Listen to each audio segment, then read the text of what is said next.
Welcome back, everybody, to another episode of the League of Inches podcast. It's a Sunday night for us, Monday morning for you guys. Good morning. Hopefully, this helps you start your week off right. We are back with our review shows, which will be a regular thing now from Sunday onwards, and we will be talking all things about the round that was before we tackle everything a bit more in depth over the week, as well with our Tuesday live shows heading into in the season, and then obviously our Wednesday Supercoach show. Sunday is going to be a little bit different to what you're used to, so it's going to be myself and Jake. We will cover the NRL side of things and deep dive into the games. I'll have Luke as well with us, who will be looking after the Supercoach side of things. You've seen Luke on our post about the team, and then you've seen a couple of his thoughts so far around the Supercoach stuff. So he came first in our overall league last year, so I think it was top 15 in the overalls as well for Supercoach. So knows his stuff, really keen to jump on board. And he will literally talk to us for probably tonight, 5 to 10 minutes at most, about what happened on the weekend from a Supercoach point of view. Then moving forward on the episodes, he'll just jump off, and then me and Jake will get into all things NRL side of it. So Luke, welcome. Good to have you a part of the show. And straight away, you've come into it. There's behind the scenes, there's some issues. There's some internet dramas. We're going to get straight into it, so we don't risk this interrupting the debut. It's not an ideal debut at all, but we'll get through this. Talk to us. Sharkies versus the Warriors. What did you see that you liked? Perfect. So first of all, Sione Katoa at 559k caught my eye a little bit. He's only 1% owned at the moment, so you definitely could take a punt on him. He did score 15 tries last year, which is a great trying score record. And over the weekend, he ran 100 meters, which was good to see as well. Now, second of all, Beryl at hooker, he had a monster game. So just keep an eye on that one. At priced at 232k, if Brayley does go down some point during the season, he could be a must-have pretty quickly.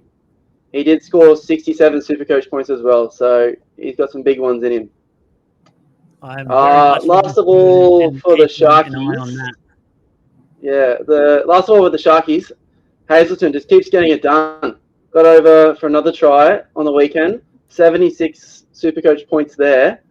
I personally don't think he's an option, but priced at 516k, only 1% ownership as well. There are worse options out there.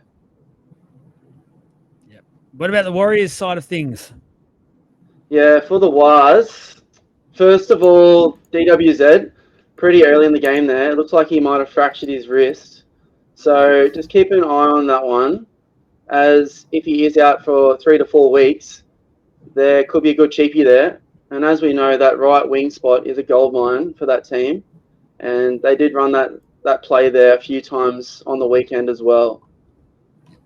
Second, well, Metcalf. Goal kicking, looks like he's the leader of the group.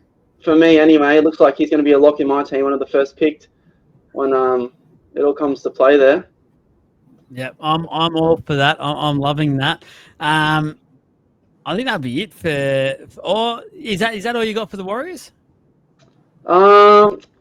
Yeah, pretty much. I mean, James Fisher-Harrison and Barnett, they work well on the weekend. A few people have them in their teams as well. About 12% have them in their teams. Like, I don't mind if you pick maybe one of them, but I definitely wouldn't be running both of them in your front row as well. And then, yeah, the fullbacks I wouldn't be touching there, as there's just too many guns in that fullback spot. Can I ask you, was there someone on the weekend from that game that you've been completely turned off? From that game, probably Kennedy for the Sharks, I would say. I know. In your draft. I feel sorry for you if you do. Tell us about the Raiders versus the Panthers then. Yeah, perfect. Well, the big one I think everyone was looking at is Papali'i there. He didn't look too good from my view, but I wouldn't write him off just yet. Rumours are that the Panthers might be using him in the middle. So just something to keep an eye on there, because if he is being used in the middle, we might have to rethink the way we use him. And second of all, Casey McLean. He runs for over 100 metres. He he proves to be the alpha brother of the McLean brothers. If you are looking for a piece of the Panthers back line, he's probably a definite option at 443k.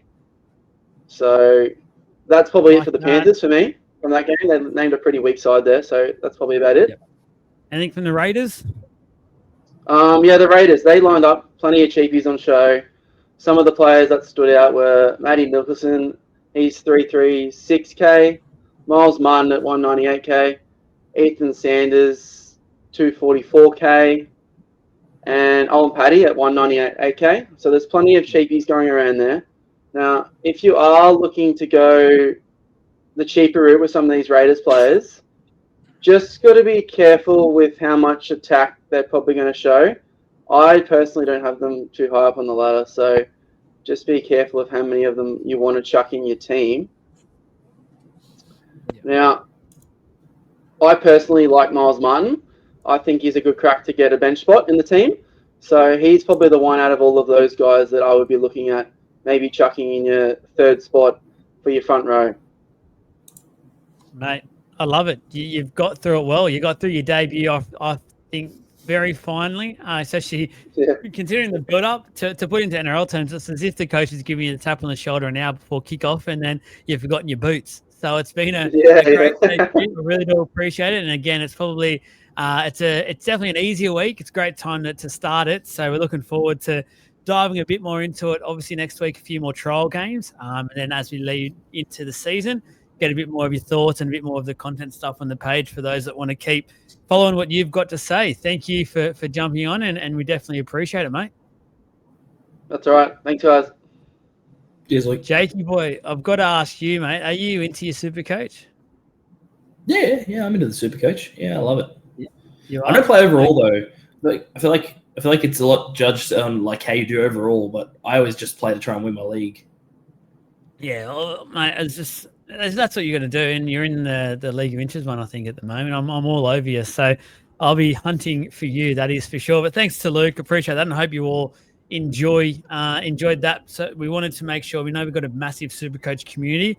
We want to make sure for the Sunday show we get to give you a bit of both, a bit of Supercoach plus our NRL side of things as well. So I really appreciate Luke jumping on there, and you'll see him throughout the year as well. And again, we're lucky enough to have two players who finished inside the top 15 in Supercoach this year with us. So Jesse's obviously got an overall rank of 14. He got Luke by 1, and Luke's 15. And I don't think there's any other pages out there that's got similar sort of things. So, and I'm not the Supercoach going at all. So to have those two is really massive for us. Make sure you keep following us and get around us, because you want to know what they're thinking throughout the year, and I'll definitely make sure they'll be telling you. But Jake, let's get into it. And let me start by saying this is about trials.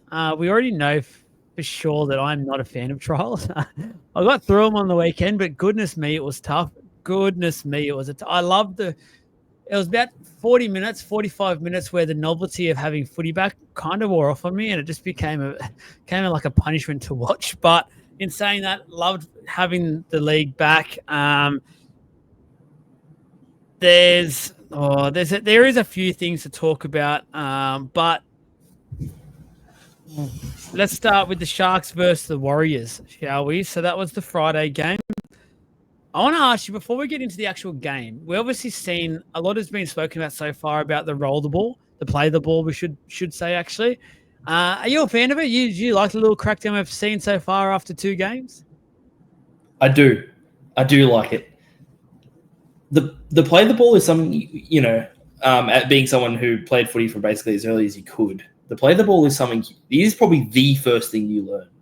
You learn to put the ball down on the floor and you roll it with your foot. It is not that difficult of a concept. And I understand that, trying to get a faster play the ball and all that has come into it. But when it's been so blatantly just cheating to get a faster play the ball, I'm glad that there's a crackdown on it. Now, obviously there's going to be ones they miss. That's fine. But as long as you can't get every single one. But as long as the ones that they do pull up are those really bad ones that you see where they've clearly just stepped over the ball, then it's going to make teams think a little bit more about doing it. I think there's too many play the balls, I think, to be able to get every single one. But as long as they're keeping on top of the big main ones, they're going to make teams think a little bit more about, oh, maybe I need to actually make sure I at least make an effort to touch the ball. And that's what the rule is. It's not actually like you have to play the ball with your foot. It's that you have to make a genuine effort, which is kind of where that's hard to make it's a bit of a blurred line. But I'm a fan. I'm a big fan of the crackdown personally. I hope they don't just do it for 4 weeks and then stop like they do with most crackdowns. Yeah, no, I'm actually with you for it as well. I feel like a bit of the onus needs to start being on the coaches and the players. They're continually trying to exploit stuff. About time they just go by the rules. And look, if this crackdown has started now, which clearly has, by the first round, we should not be getting impacted by this, because by then teams have had 3 weeks to get their shit in order and should be fine. So I'm hoping by then coaches realise and players realise they're not going to get away with anything, and away they go. So, look, we're both fans of it. I know there's a few people out there that aren't happy with it, but at the end of the day, it's literally in the rule book. This is what I keep saying to people. Yeah. It's part of the rules. Like, you're going to then blow up at the refs when they don't get like a forward pass right, so they then officiate to the rules, and you're going to blow up. Yeah. I'm so confused by that sort of mind frame of it. It's just, again, go and have a go at the players or the coaches that are literally doing this on purpose, knowing they can try and get away and get that quicker play of the ball, which makes a huge difference. Like, it's literally put your foot on the ball. It's not hard. Yeah. You're still rolling the ball with your foot anyway, so I don't understand. Honestly, I don't understand why they cannot play with their foot. Like, roll it as you would normally and still play with your foot, and it's not going to be any different. Like, oh, you might shave off half a second. Woo, you know what I mean? Like, I don't know. The biggest thing I've found that people have an issue with is the speed of it. Like, is that they're saying, you know, like, and I don't mean the play the ball itself. I mean that the fact that when refs are calling it up, it's like slowing the game. But they have to do it now during trials to then make it so that the players aren't doing it in the first place during games. And if they are doing it, then again, like you said, it's one of the rules. It's as simple as that. Like, they should be pulling it up every single time, but you're not going to catch everyone. I agree. Let's get into the game itself. So we'll go to the Warriors front first. So obviously early on in the game, it was a bit worrying because that first sort of set, they dropped the ball and let the Sharkies score straight away. And I'm thinking, oh no, this isn't ideal for. And the scoreline was 12-all. Obviously, it ended in a draw, and I was thinking, oh, this isn't great. I know it's a trial, but the Warriors have a few question marks around them this year. It's probably not the ideal start, but they did get back on top of it, which was good to see. Dallin returning to Lesniak. Luke did touch on it for us. That injury, not ideal at all. He almost done it within the first 5 to 10 minutes of the game, and felt like he tried to stay on the field early, and then straight away knew, no, this isn't good. So I always say this is the worst thing about trials and what coaches don't want. It's the injuries. It's the ones that will have the player out for, say, a 5 to 6 week period or impact round one, and it's just not ideal at all. Tuapiki did come on and play on the wing. To be fair, he played quite decent. I hope that doesn't open the door for them to say, oh, yeah, he can play wing until Dallin comes back, because I still think we'll talk about Chance in a second, because he actually did have a decent game and he really put his case up. But yeah, not ideal, Jake. That loss there of Dallin could be a big one to start the year. Yeah, well, I mean, he was their top try scorer last year. I'm pretty sure the year before, wasn't he? He's just their go-to man. He scores he does some freakish stuff. And it's unfortunate. Like I was about to say, one of the main issues you and I both sort of have with trials is that injury risk for nothing, like literally for nothing. Like they're not gaining anything. They've had their preseason. They're getting, it sucks that when someone gets injured, even in a regular game, but when it happens in a trial, it's almost like it's a bit of a joke. And you can tell someone's wrong. I suppose he probably wouldn't have wanted to, because it's a trial. Like, he usually would go for it. In that try attempt, he usually would go for like that diving corner. But I think he thought, it's not worth it. It's just a trial. And so he's kind of thrown it in. But yeah, it's a massive loss to him, because him running the ball back off kick chase and stuff like that is just something that they can't really replace. Even if it was with Tuapiki, as much of a gun as he is, he doesn't get those sort of meters, I don't think, as DWZ does off the wing. But that's a personal thought. Yeah, it's not ideal at all. Can you stop torturing that dog of yours as well? What are you doing to it? He's not in here. Sorry. It's going off its head. Talk to us about as I said, sort of the Tuapiki then onto the wing. And we've been a big fan, and it sort of leads us into Chance's performance as well, because I know it was a trial, and I know both oppositions were sort of Sharks are weaker than what they definitely will be round one. Warriors were a little bit stronger, so it sort of helped him. But Chance, we've spoken already last week. If you haven't already, go and check out our part 1 of our season previews for the year, and Warriors do feature in that. And we mentioned the 3-way battle at fullback, and it felt like for us three, with Trav included, Chance was last in our preferences. And must say, after that performance on the weekend, for mine, he definitely put his case forward, and it was a good one. Yeah. What I'll say about Chance as well is I don't think he's a bad fullback by any regard. Like I'm not saying that. I just personally, as a big fan of his, I think that RTS is actually still probably a top 5 fullback in the game if he was playing there. But no, he definitely staked his claim and kind of went, no, this is my position, and he did a great job. I'm pretty sure he led the team. I had it here. He led in most run meters and most line breaks, but there was only really one. But he ran with 179 run meters. Like, I know that's not as a fullback, you can probably do a little more, but that's not slacker numbers at all. That's like putting in the effort. Didn't play the full game either. So. You're exactly right. Like for not playing the entire game is crazy. On the NRL app, it says that everyone played 80 minutes, or 30 people played 80 minutes for some reason. So, unfortunately, I don't know the amount of minutes that he played, but 180 meters for someone who didn't play a full game is no slacker numbers at all. So, yeah, it's a tough one. As for Tuapiki going onto the wing, I mean, look, I've always been a big believer that somebody who's coming up in to try to be a fullback of a team should start on the wing for a team and develop into, like, allows them to get used to the heavier contact and taking those runs back and stuff like that. Let them prepare for that. So, look, if he wants to be a fullback in the game and have to be able to take those runs back, he's going to have to be able to do it on the wing anyway. And it helps you practice your defense in those one-on-ones as well. So it's not necessarily a bad thing, I wouldn't say. It's just going to help his growth. No, I agree with that one for sure. Luke Metcalf, lots been said about him and this halfback jersey that he's currently got.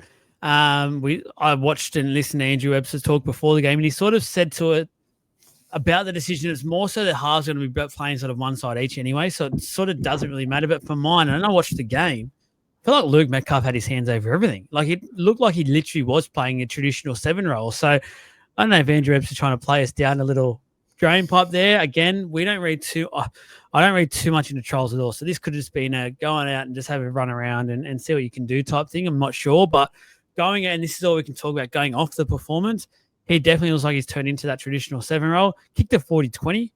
Some of his other kicks weren't great, but I think that'll come to him. As I don't think there's many at the moment. I don't think we've got that many great kickers. That's why I think that the good ones really stand out, like your Moses, like your Clearys, like your Burton Bombs, like. That's why they stand out so much, in my opinion. Yeah, Reynolds obviously as well.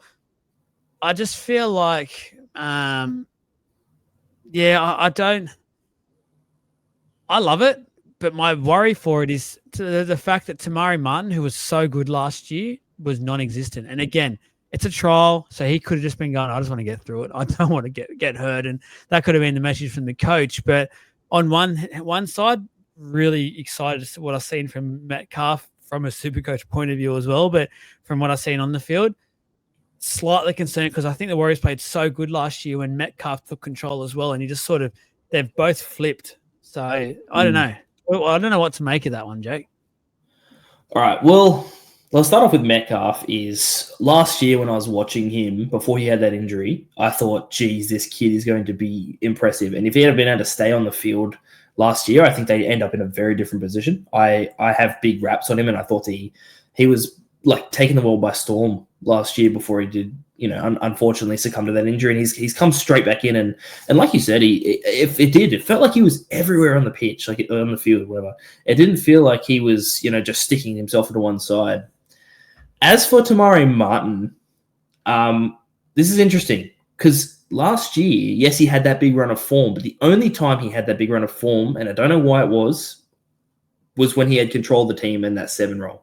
When he was in charge of the team and there was no Sean or no one else sort of telling him how to run it, it felt like that's when he turned it on.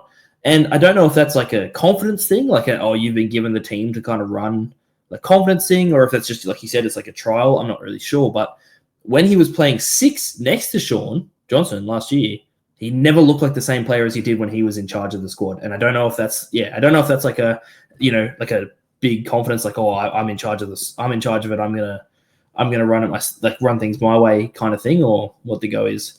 One thing I wanted to add on as well, in terms of, this isn't necessarily the halves' fault, but obviously, that it would contribute a little bit to it, is the completion rate of both teams.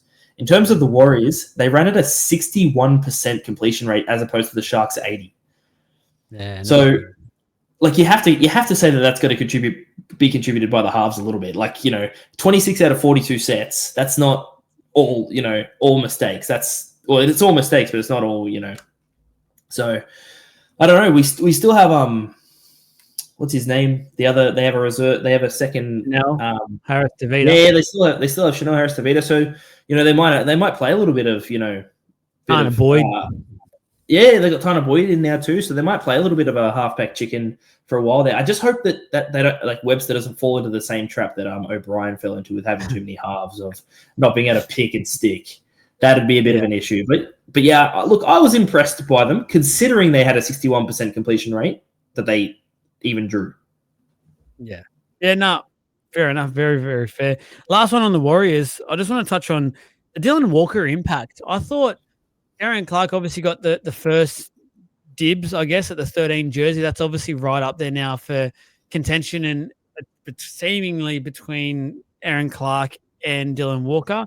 Before this game, I was actually a very big fan of giving it to Barnett and just having him play a bit more minutes in that 13 role and making sure he's on the field almost as long as possible. But obviously he switched last year between back row and front row a fair bit, so I just thought he could naturally play that role. But Aaron Clark, for mine, didn't put his hand up for that jersey. For mine, Dylan Walker came on and provided so much energy. I noticed for him, he was very talkative as soon as he came on. Like, he was proper organising everyone, and he almost set up a try within about a minute of him being on, just because he was setting up stuff and wanted the ball, was hungry. Maybe the point of the trial and the Sharkies weren't full strength, that player sort of stood out a little bit more than maybe he would in NRL in, like, round 1 to round 27. But I was impressed. If going off that, I'd give Dylan Walker the 13. I think he did enough to say, all right, I'll reward that performance and let you line up with that 13 jersey. Thoughts? Dylan Walker's an interesting case, because I think that he, he's definitely sort of bulked up and got a bit bigger over that, so that he can play in that sort of utility-ish role. I've never thought he was big enough to be a starting forward. I don't know what it is. Maybe it's just a bias, but I've never thought he felt like a starting forward to me. And I still wouldn't. I'd still say, like, you said he came on and he was, the difference was noticeable. That's kind of what you want perfectly out of a 14. And he's a player who can play all those roles anyway. Like, he's played in the halves, he's played in the centers, he's played pretty much wherever you can put him on the field. I'd actually argue you're better off keeping him in that 14, because Aaron Clark can either play hooker or lock. And so, if he's on the field, you either rotate him into lock into hooker if your hooker gets injured or whatever, and then bring Dill on from there. But because of the versatility that Dill has, it almost works against him in the sense that I feel that he needs to. He brings that energy, he brings that impact, and I think and that communication as well. So he can get told what to do and come on and immense it. Like, he'd be a game changer as a 14, and he has been over the last season. I'd argue that he should stay there, personally. It doesn't matter. Like, it's only off one trial, yeah. And like you said, Aaron Clark didn't necessarily put his hand up, but at the same time, it was a trial. So you have to probably give him the benefit of the doubt a little bit there. But I'd argue, yeah, Dylan Walker's probably a better 14 for mine. Yeah. For the Sharkies, I think they looked pretty gritty. Pretty much what we expect from the Sharks. I think that's what they've been. Yes, they've been able to score some points, but they've also been quite a good sort of defensive, solid unit, and we've seen that again on the weekend. Tommy Hazelton, goodness me. I want to just start with this chat by saying I think AFB will be huge for him. And let me explain why I think this, because I think AFB will take all the media, will take all the headlines, will have every team looking and doing video on him. Everyone else has spoken about Blake Brayley as well. No one has spoken about Hazelton. Now, let's remember, he started on fire last year.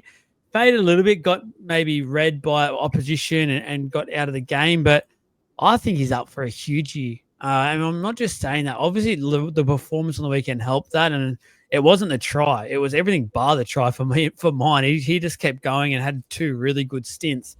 It was just the fact that I like he's going to be now not the main guy anymore, or not the big guy for the Sharkies. He's actually going to be second fill in a way.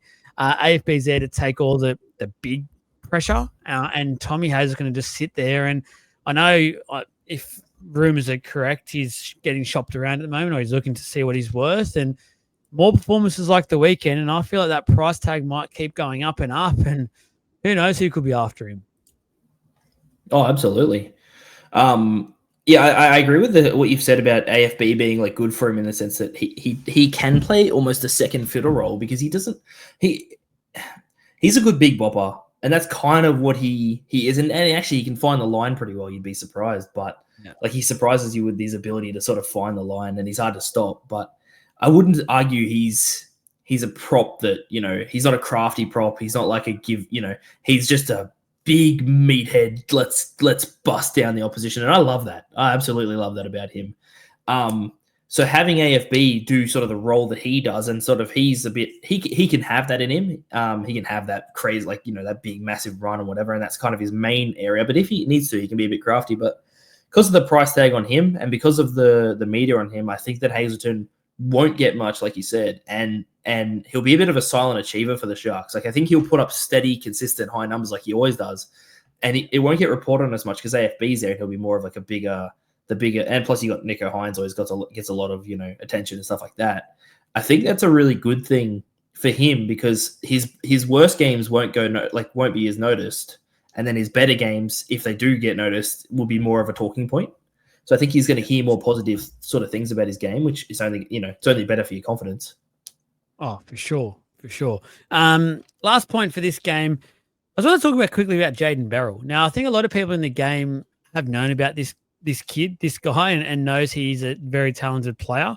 We obviously seen that again on the weekend, and he was one of the shining lights in this game that was a tough watch. I keep trying to say it was definitely a trial. It was a trials trial. I think I've seen that a few times as well. It was it was definitely up there as one of those. But he's put a bit of a dilemma in my opinion, because it's getting to the point where I need to have him on the team. I need to have him in the 17. Obviously not starting. That's Blake Brayley. I love Blake Brayley. I think he's one of the only players in the game at the moment that can get through a quality 80 minutes. After what I keep seeing from Berrells, I'd almost start to have this conversation with him going, I'm ready for you to be our 14. And then talk to Blake and say, mate, I know what you can do if we need it, which is great. I also don't want to burn you out too much.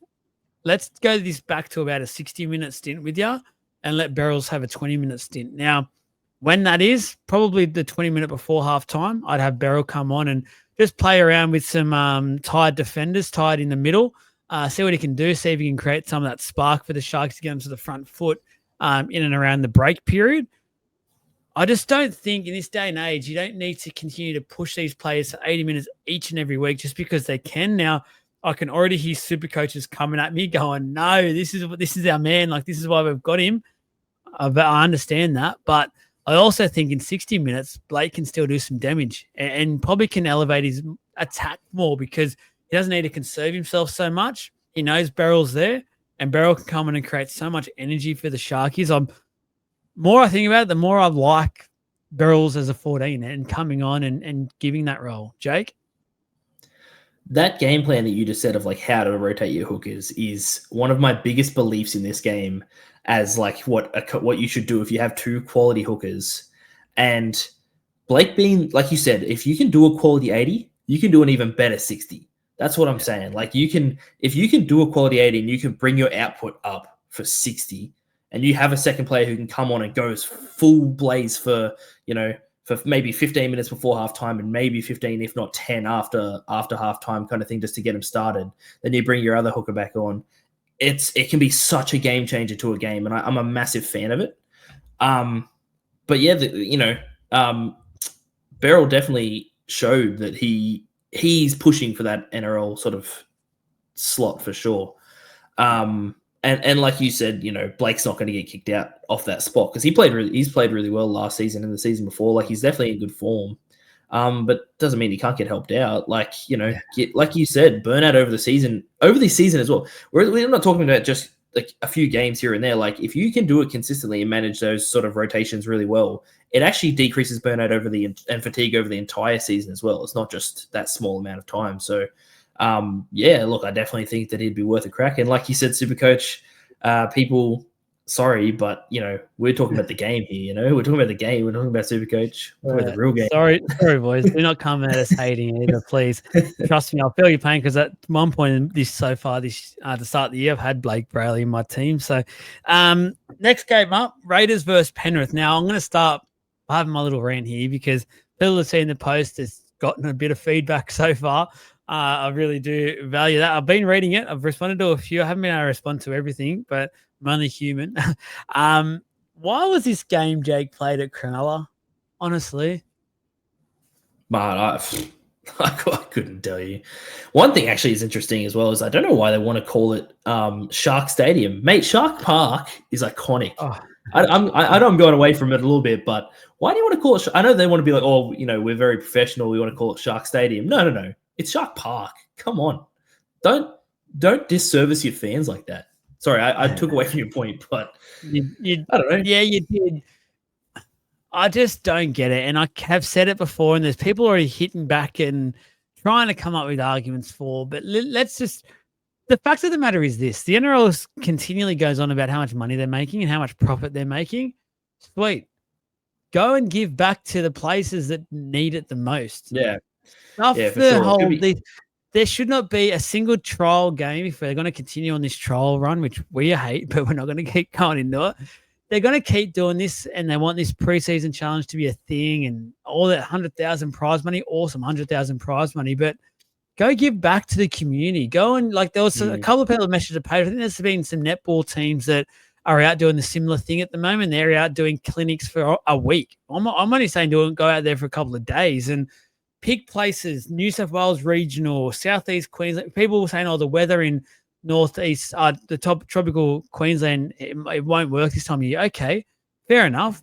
Go and figure out games to take there throughout the year when it's better. But in the start of the year now, go Southeast Queensland, go over to New Zealand, even go over to the islands. Go and give a game or two to Tonga or Samoa or somewhere like there. Just as we lead into PNG, give PNG one trial game. I just don't get it. We should not be having home games that they get to see 12 games a year at these venues. It looked atrocious on the weekend. I know the weather didn't help it. It only started raining after kickoff anyway, so I don't know if that would have put off too many fans, but you had the Raiders versus Panthers at Cronulla. Even for Penrith, that is a fair chunk of a drive to get there, and Raiders fans no chance of getting there. So if you're not going to worry about their fans, just take it out to the bush in that way. You'll get 1,000 or 2,000 people around the hill, surrounded the field. It'll look great, and off we go. It's giving back. It's giving the community a little bit, and it's just getting the players and the clubs in and around people, giving that human element, in my opinion. I just think that's more vital than ever, and that what we're seeing on the weekend was shit. I fully agree. I think, trial games, there's no reason for it to be a home game for either side. It's not for anything. Oh yeah, sorry. It's for $100,000 for a club because they care about that so much. Yeah, I remember a while ago, I don't know if they still do it, but I remember the Roosters actually used to come out and play against, I don't know why they did this. It was just maybe a muck around game, but they used to come out and play against the Camden Rams back when I lived at Camden. But, I'd still say, I don't know why they're not bringing it out. These areas out here, you sort of Bathurst area as well, and your parks or that's sort of where, roughly the area where I live, and people would flock to go and see those games. And it just lets people see those games that might not be able to get out to those during the year because they live so far away and stuff like that. It would be, it definitely would be nice. I don't know why they didn't do it, and I don't know why both these teams played at Cronulla. It just doesn't. Yeah, it just didn't make sense. Anyway, into the game itself, the Raiders will touch on first. I thought they were a really solid, really physical team, and I don't want to read too much into trials. Okay, it's going to be basically the motto of this episode, but goodness me, they just look like a team you don't want to verse this year because they're going to bash you. Whether you get the 2 points or not, you'll walk away from a game against the Raiders and you'll be bashed. You'll be sore. You'll be bruised. And that's sort of the Raiders we know and love. That's the ones that, as an opposition team, you see them on the draw next week, you're like, oh, that twinge I've got in my back is really playing up, coach. I don't think I can make that trip. So it's not ideal. And credit to them because they were pressured. Pretty much the first 20 minutes was played on their line and they just kept pushing Penrith away. And I thought that was really, really good to see from the Raiders. Yeah, no, they were very strong actually. I'd say their defense was probably their biggest. Like their online defense was their shuffling and kind of scramble defense was just solid. Like they just weren't letting anything through. They just kept sort of going, no, go away. We don't want you anywhere here. So it's great. To clarify as well, though, both teams didn't have great completion rates in terms of like their attack. So Panthers had a 60. It was. Of course, there's reasoning, but the Panthers had a 69% completion rate and the Raiders had a 65% completion rate. So when you talk about how trial games are very, very trial games, that was very trial game in terms of that. But for their defense, where is it? I'm looking at. I had a stat here. For effective tackle percentage of both teams, Raiders had a 90% or 90.79% effective tackles, and the Panthers had 84%. So 90% of all their tackles being effective across the board it's a strong number. Brilliant. And they actually made more tackles than the Panthers too, obviously because they were getting sort of smashed. But early onslaught. Yeah, 100%. But so the Raiders, they did a great job of sort of bringing them of sort of bouncing them off them and just saying, no, we don't want you anywhere near here, go away. For the Raiders as well, player-wise, Ethan Sanders, pretty promising. Love the try set up, that go to the line and then that late little pass was a thing of beauty.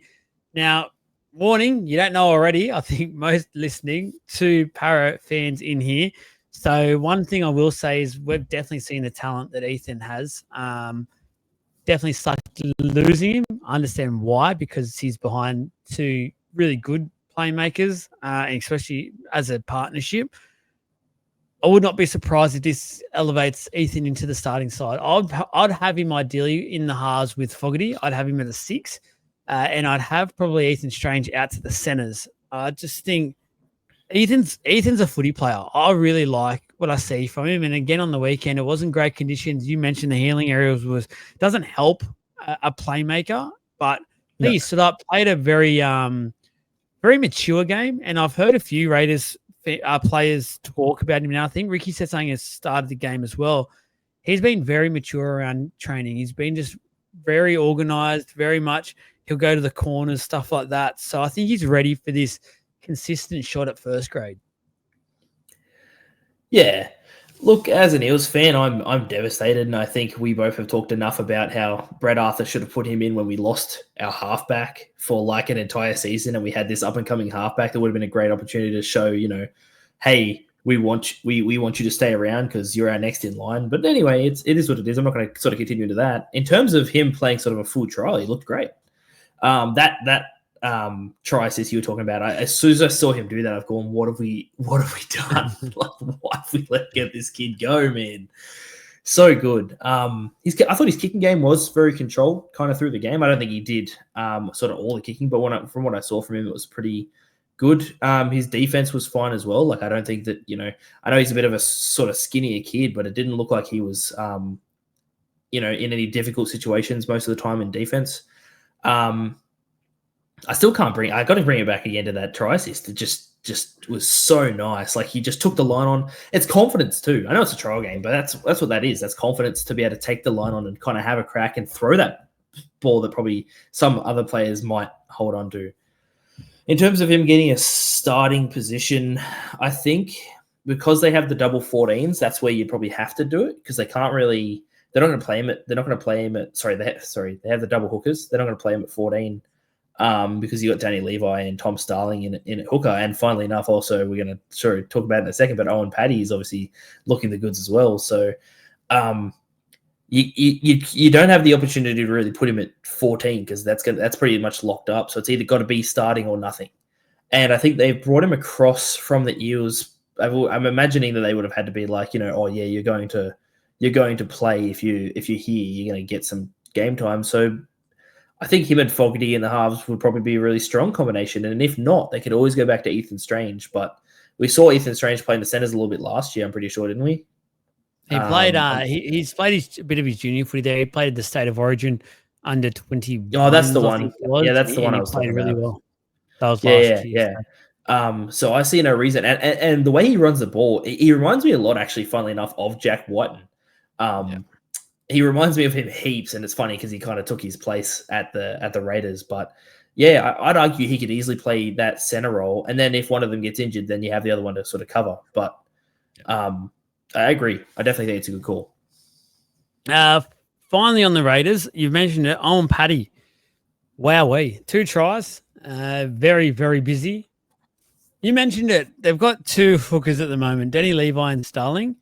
For being honest, I don't think either of them have that jersey in concrete. Like, it's not their jersey necessarily.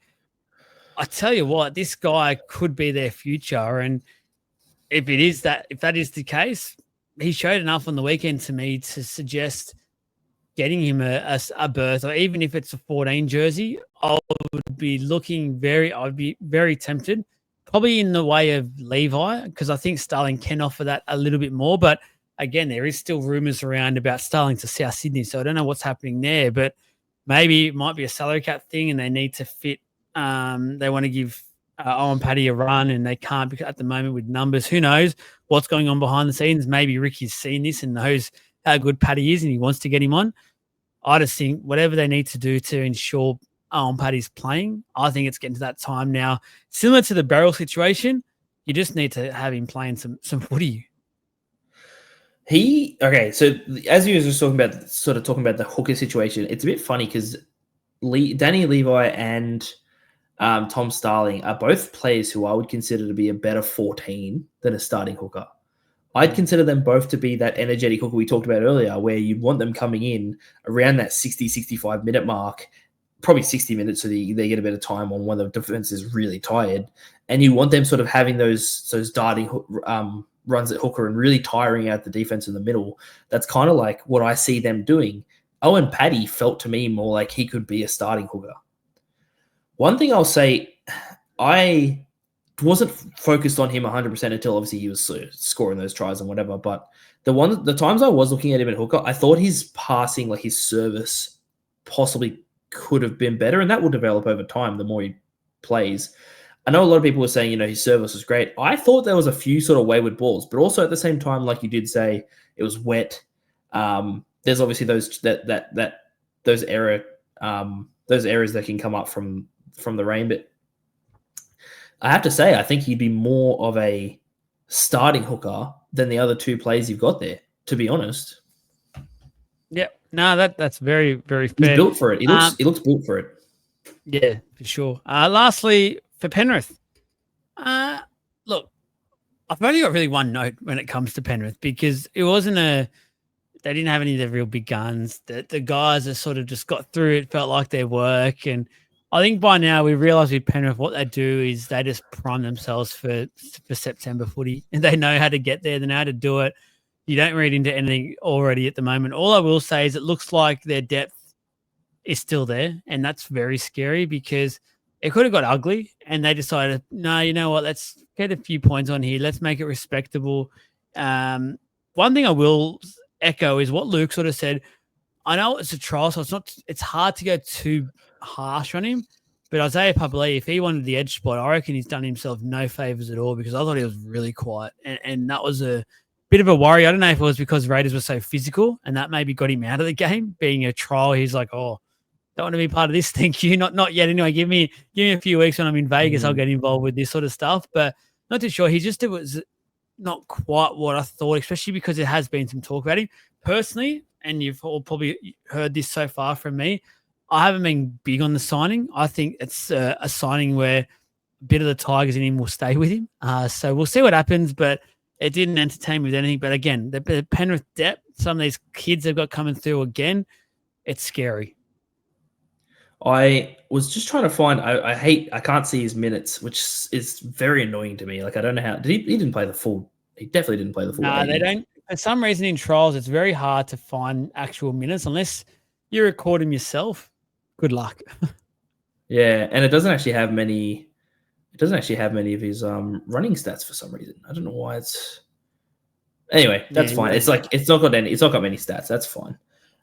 In terms of Isaiah Papali'i himself, yeah, I'd argue he probably wasn't the best on the field, but at the same time, I think with either Blaze Talangi or Nathan Cleary next to him, I definitely think it's going to be a different story in terms of like his attacking output. Because you've got to remember when he was at the Eels and when he was doing the stuff that he was doing, he was just running as hard as he could into a hole, and he just trusted his halves to put it there. Now, he's not going to do that in a trial. I don't see him doing that in a trial, and I don't think, I think he's probably been told. It feels like he's been told, you've kind of got that second row spot, or you're going to be in the starting 17, whatever that like is. It doesn't feel like he needed to go his hardest there. That's the way I see it. In terms of the depth of the Panthers, that put a line through them, they're done. No, I'm joking. Like, how many of those players, other than Casey McLean, Isaiah Papali'i, and actually pretty much them and maybe Maverick Gaia, how many of them are going to be in their starting 17 each week? Maybe one, maybe two, probably not any. Get the odd floater. Yeah, you get the odd floater, but like that was their reserve grade side pretty much through and through. Like they're not, you can't take almost anything from that. One thing I will say is Maverick Gaia impressed me. He was somebody who I just thought defensively was a bit everywhere.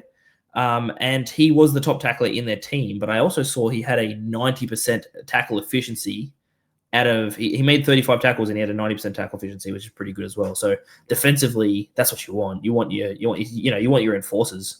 But yeah, there's not much you can take out of that game for the Panthers because it's just their reserve grade side. And yeah, you can take any of them and put them up in that top grade side and they'd look fantastic.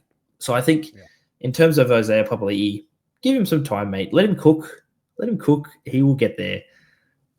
We will see, but that was it. That was the two games. Very keen to get back into things next week. Obviously, a few more games. Hopefully, a couple more stronger lineups where we can see a few more of the stars. But who knows? Because most of the teams playing next week, it's only their first trial, so I don't think they'll be putting too many of the big guns forward. But we will see.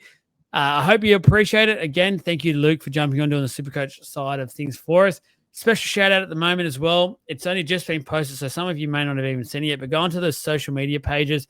A huge giveaway this week when it comes to our own merch and a big merch announcement. So our official apparel sponsors this year is Sava Sports. So they've got their other company, CSG, which is Custom Sports Gear.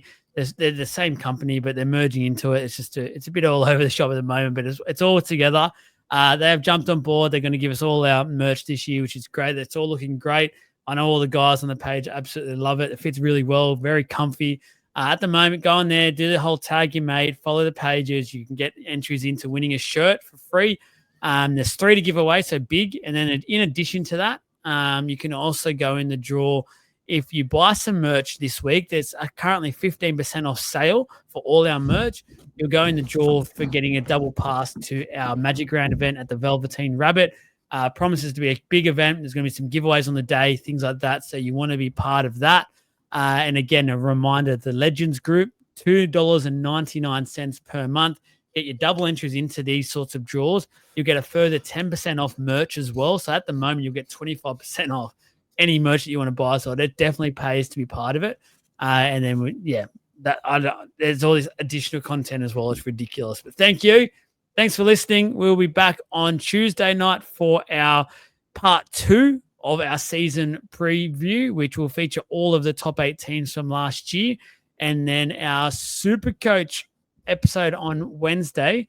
The boys might not want me to tell you guys this, but it will be our positions. We'll go through some positions, but we'll do it a little bit differently. We're not going to go through every single player and draw it out to be a 6-hour-long podcast. We literally don't have the time. We'll go till 2 a.m. if we did that.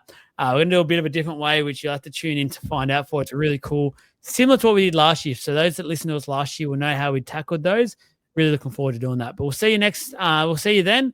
And have a great start to the week.